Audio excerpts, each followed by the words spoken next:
न अयोध्या न काशी, फिर हम किस तरह के भारतवासी। अब की बार 400 के पार की गूंज आज भी सुनाई पड़ रही है, जबकि चुनाव परिणाम आ चुके हैं तथा भाजपा 240 और एनडीए 293 सीटें पाकर इससे बहुत पीछे छूट गया है। प्रधानमंत्री नरेंद्र मोदी ने जब इस नारे को गढ़ा होगा तो उन्होंने सपने में भी नहीं सोचा होगा कि ये नारा ही उनकी सफलता में बाधक बन जाएगा। इसमें कोई संदेह नहीं कि जब उन्होंने लोकसभा की अब की बार 400 के पार की उद्घोषणा की तो विरोधी खेमा चारों खाने चित हो गया। उसे कुछ समझ में नहीं आया कि अब भाजपा का मुकाबला कैसे किया जाए। वास्तव में यदि मोदी चाहते थे, मनोवैज्ञानिक युद्ध में विपक्ष परास्त हो गया था। रक्षात्मक विपक्ष को यह विश्वास हो गया कि आएगा तो मोदी ही। उनके इस बयान की तीसरी पारी में बहुत बड़े फैसले होंगे।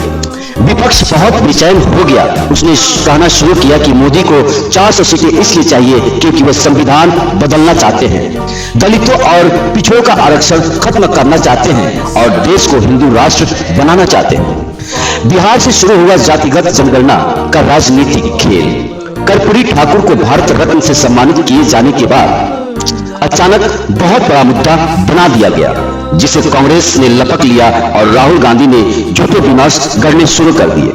जहां मोदी विकसित भारत की बात करते थे, मजबूत अर्थव्यवस्था की बात करते थे और कल्याणकारी योजनाओं में गरीबों के जीवन में खुशियां लाने की बात करते थे, विपक्ष के पास जातिगत जनगणना और मुफ्त की रेवड़ियों के अलावा कुछ नहीं था।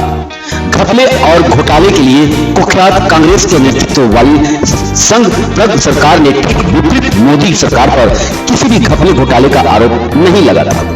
लोक कल्याणकारी योजनाओं के माध्यम से 25 करोड़ से अधिक लोगों को गरीबी की रेखा से बाहर लाने और 80 करोड़ लोगों को मुफ्त राशन देना सरकार की कुछ बड़ी उपलब्धियां है।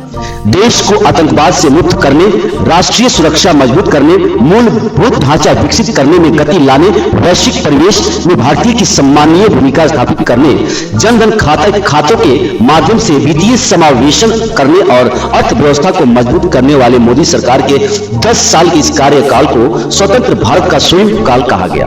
अनुचित नहीं होगा धारा 370 समाप्त करने, अयोध्या में राम मंदिर का निर्माण करने, 3 तलाक समाप्त करने और संशोधित कानून नागरिकता कानून बनाने जैसे साहिक और प्रशासनिक कार्य भी मोदी सरकार ने किए हैं। लेकिन जातिगत उभार ने चुनाव का माहौल बना दिया और सामाजिक समरसता, जाति विहीन हिंदू समाज की बात करने वाले मोदी भाजपा के अन्य शीर्ष अस्त्र नेता भी रक्षात्मक हो गए।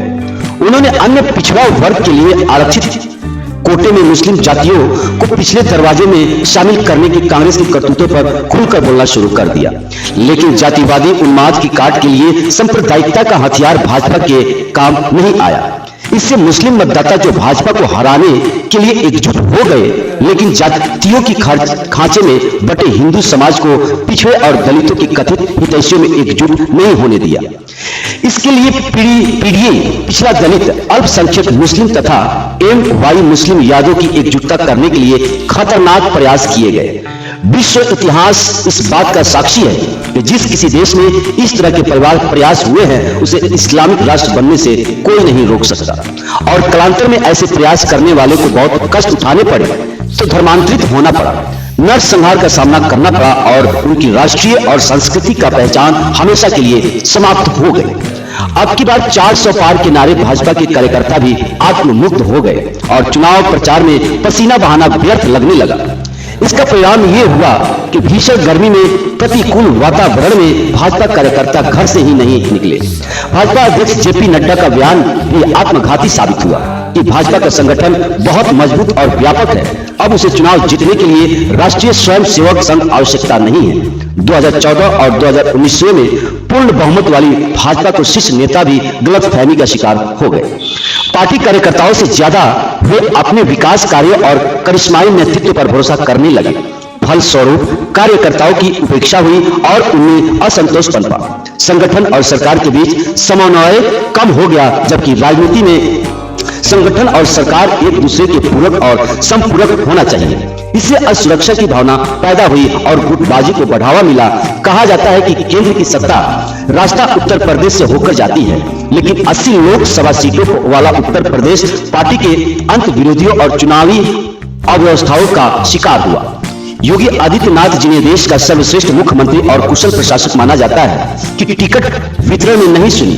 लगभग 35 लोगों को टिकट दिए गए जिन्हें योगी प्रत्याशी नहीं बनना चाहते थे। कोई अदृश्य शक्ति नहीं चाहती थी कि लोकसभा में योगी समर्थक सांसदों की ज्यादा संख्या हो। मोदी के बाद प्रधानमंत्री पद के लिए प्रतिद्वंदित इसका कारण हो सकता है, क्योंकि सोशल मीडिया योगी को मोदी के स्वाभाविक उत्तराधिकारी के रूप में लंबे समय से समर्थन कर रहा है। ये उचित भी प्रतीत होता है। उत्तर प्रदेश के निचले स्तर पर भाजपा का चुनाव प्रचार बहुत सीमित रहा। संघ और भाजपा के कार्यकर्ता ने उदासीन थे ही अनेक प्रत्याशी भी उदासीन रहे, क्योंकि उन्हें विश्वास था कि मोदी लहर में उनकी जीत स्वतः जाएगी।